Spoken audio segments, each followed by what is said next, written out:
They said, "Are you Gang Chen?" I said, "Yes." They said, "Don't move." They rushed into my house and yelling, "FBI, FBI," running around, and they rounded up my wife and daughters at gunpoint. The infamous China Initiative, the campaign by the US government targeting China and often described as racist, has destroyed the lives of hundreds of academics. The National Institutes of Health is carrying out its own version of the China Initiative, sending fear rippling through the scientific community. Today, we review how the NIH has become a tool of the FBI in persecuting Chinese scientists.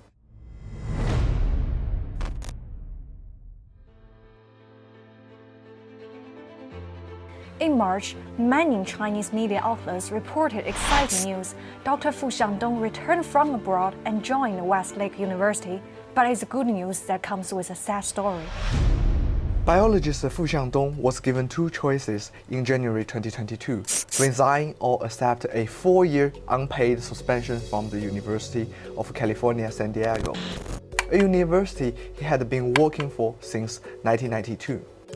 Fu is one of the hundreds of scholars who lost their jobs after being targeted by the NIH.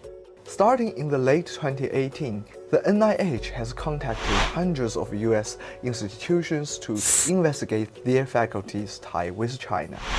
According to Science magazine, 246 scientists have been targeted.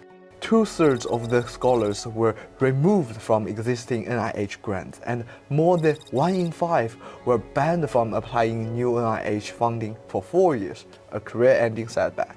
Most of the accusations have been proven groundless, but the consequence is devastating. What went wrong inside the NIH?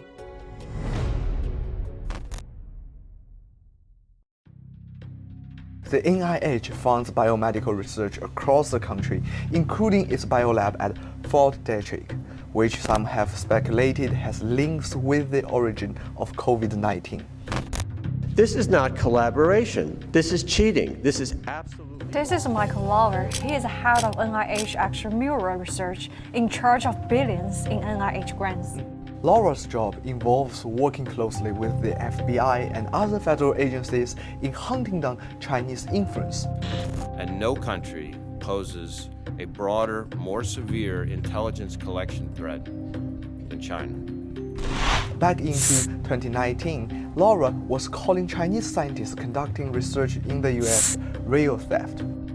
Echoing FBI's China threat fear-mongering. Laura was also involved in a scandal around COVID-19 disinformation. When the pandemic broke out, Laura pushed for the NIH to terminate a grant involving Echo Health cooperation with the Wuhan Institute of Virology, failing the Wuhan lab leak theory. In a 2020 email exchange between Laura and the NIH acting director Lawrence Tabak, released recently by an independent reporter, we found Laura based his decision on a debunked YouTube video from a conspiracist, Matthew Tai, aka Lao Y86.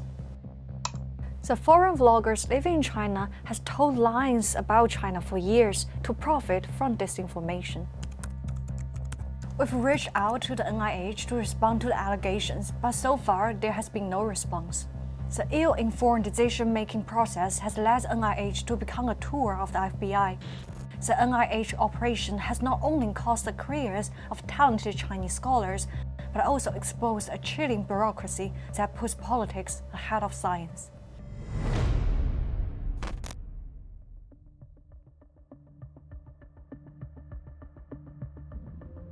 The NIH latest target is Professor Chen Zhoufeng. Chen's lab in Washington University at St. Louis was shut down recently.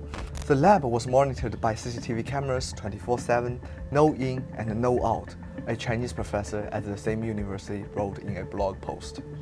Professor Chen has made pioneering achievements into neural research into the sensation of itching.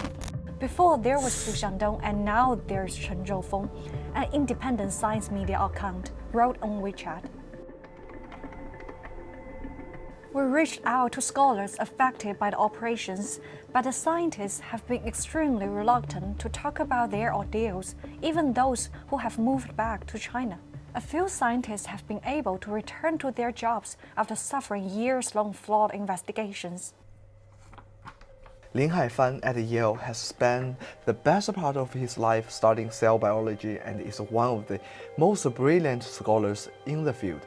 But in 2020, he too became an NIH target. Drew Rosenbaum, a distinguished professor at Yale, questioned the university's decision as its heavy reliance on the NIH and other government funding could destroy the university's integrity.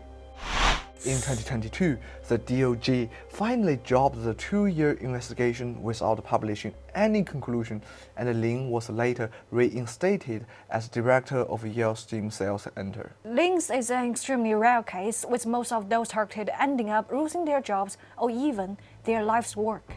The witch hunt has not only occurred in the biomedical field, where the NIH operates, but also in other scientific fields, all under the blanket of the China Initiative. The China Initiative may end in 2022, but for many, it just operated behind the closed door or acquired a new name.